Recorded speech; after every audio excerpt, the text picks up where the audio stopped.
l'impact d'un homme se faisait au niveau de la RDC, qu'on appelait un Fumukimbangu. Cet homme était un vrai prophète de Dieu. Et c'est notre prophète. Je ne parle pas des ismes qui viennent après. Je parle de l'homme. C'était un prophète authentique. Un vaste communicant qui impactait des nations. Il a impacté et il a engendré. Et c'est en 1948 que quelque chose a explosé dans la République du Congo par le prophète Ndundu.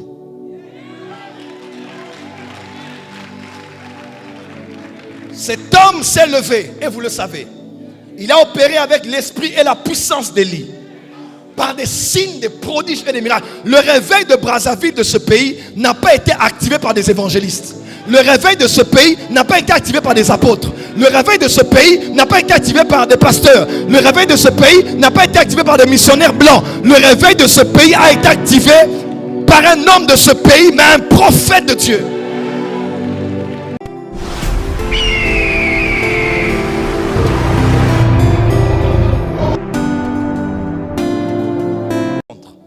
Comme pour le tuer. Et il a dit, vous ne pourrez rien me faire parce que le général dort juste à côté. Et ses esprits sont partis. Écoutez bien cette vision. Le matin, il vient, il me raconte dans la chambre et on commence à prier. Pendant qu'on prie dans la chambre, on était en train de prier, il donnait il était visage face au mur, moi aussi face au mur de l'autre côté. Et pendant qu'on priait le matin, on prie avant qu'on puisse rentrer à Kinshasa. Une vision est venue. J'ai vu un ange entrer et l'ange m'a dit, je suis l'ange de Brazzaville et je viens à toi. Je l'ai déjà dit plusieurs fois, mais je ne savais pas pourquoi il y avait ces visitations autour de Brazzaville. Et même, j'ai vu le Seigneur Jésus-Christ pour la première fois au Bénin à Cotonou. J'y étais même d'ailleurs. J'étais allé jusque là où on avait habité, où Jésus m'était apparu. J'étais encore païen. Mais la deuxième fois que Jésus est venu à moi, c'était la nuit après la venue de Dr Maurice Seroulo, ici à l'Omnisport de Windsor. C'était une apparition de face à face avec le Seigneur. Et lors de ce voyage, quelque chose s'est passé. Dieu m'a dit, comme un ange m'a dit de la part de Dieu, bienvenue sur la terre des prophètes. À vrai dire, je viens beaucoup à Brazzaville. Je connais les gens qui sont ici. Mais je ne pouvais pas imaginer que cette terre pouvait être décrite dans le conseil de Dieu comme étant la terre des prophètes. Jusqu'à ce que, en arrivant, nous sommes arrivés voir le patriarche et il a commencé à nous raconter quelques extraits de l'histoire du réveil spirituel de ce pays.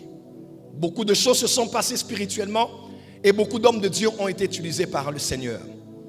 Le 14 mai 1948, la prophétie d'Ézéchiel 37 s'est réalisée. Qu'est-ce qui s'est passé? Il s'est passé que les Juifs qui étaient dispersés dans les nations sont revenus sur leur terre.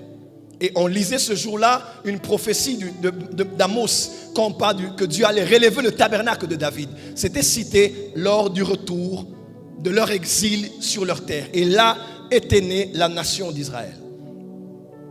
Eschatologiquement parlant, prophétiquement parlant, chaque fois qu'un événement majeur arrive en Israël de positif, il y a quelque chose de positif qui arrive aussi dans l'église de Jésus-Christ. L'apôtre Paul, parlant aux Romains, a dit, si leur égarement nous a donné le salut, à plus forte raison leur retour. Si ce qui est de pire leur est arrivé, et cela nous a profité, à plus forte raison, les bonnes choses qui vont leur arriver, est-ce que cela ne vont pas nous profiter? Quand cela est arrivé, dans les nations, plusieurs mouvements spirituels ont commencé. Notamment aux États-Unis, le réveil qu'on appelle Healing Revival. Les hommes ont commencé à monter. On a eu les prophètes William Marion Branham. Plusieurs prophètes qui ont commencé à opérer dans la puissance de Dieu aux États-Unis. Juste après que Aimé Simple McPherson, John Alexander Dewey soit parti, le docteur John Gillette soit parti, de nouveaux visages ont commencé à apparaître sur la scène. Et en cette même période, l'impact d'un homme se faisait au niveau de la RDC, qu'on appelait un Fumukimbangu. Cet homme était un vrai prophète de Dieu. Et c'est notre prophète. Je ne parle pas des ismes qui viennent après. Je parle de l'homme. C'était un prophète authentique. Un vaste communicant qui impactait des nations. Il a impacté et il a engendré. Et c'est en 1948 que quelque chose a explosé dans la République du Congo par le prophète Ndundu.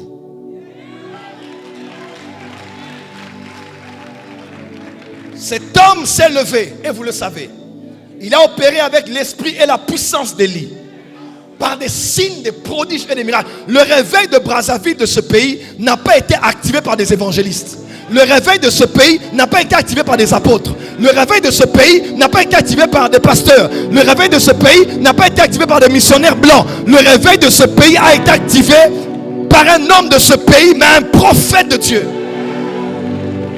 Alors que la vague de son réveil montait en 1972, un prophète qu'on appelait Esaïe s'est levé dans ce pays et il a marché avec la puissance de Dieu. Voilà pourquoi on n'aime pas des prophètes sur cette terre. Voilà pourquoi cette terre a été destinée par Satan pour devenir Jérusalem qui tue ses propres prophètes. Mais heureusement que nous sommes une nouvelle génération. Oh, tu n'as pas dit amen là où tu es.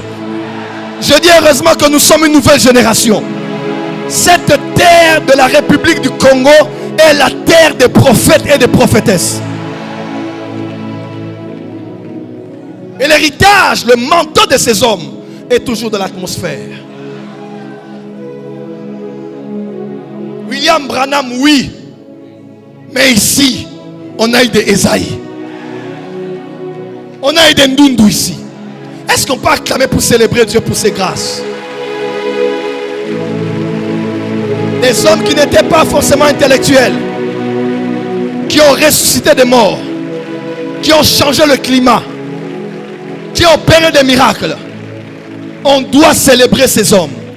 Et nous tous qui sommes de Congo-Brazza, on doit écrire des livres sur ces hommes. Ne tuez pas la mémoire de vos pères. Et il ne faut pas qu'il y ait un Congolais de Kinshasa pour venir vous le rappeler. Célébrez votre onction. Et ces manteaux viennent ici. Veuillez vous asseoir s'il vous plaît. Ainsi, beaucoup de choses se feront dans la dimension prophétique de ce pays. Et Dieu a accepté par sa miséricorde que nous puissions aussi participer à ce mouvement. Quelqu'un dira, il fallait qu'on ait 2 jours de conférence. Croyez-moi, nous ne sommes pas ici pour un programme, nous sommes ici pour un agenda divin. Et nous allons établir une école des prophètes ici. Tu n'as pas acclamé, tu es fâché contre moi ou bien...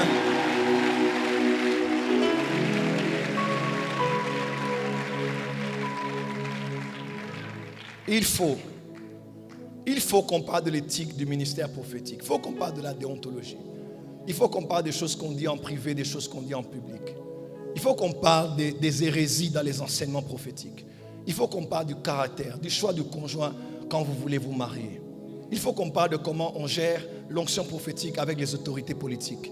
Il y a beaucoup de choses autour du ministère prophétique. Et par la grâce de Dieu, ça fait aujourd'hui 25 ans que nous sommes dans le ministère.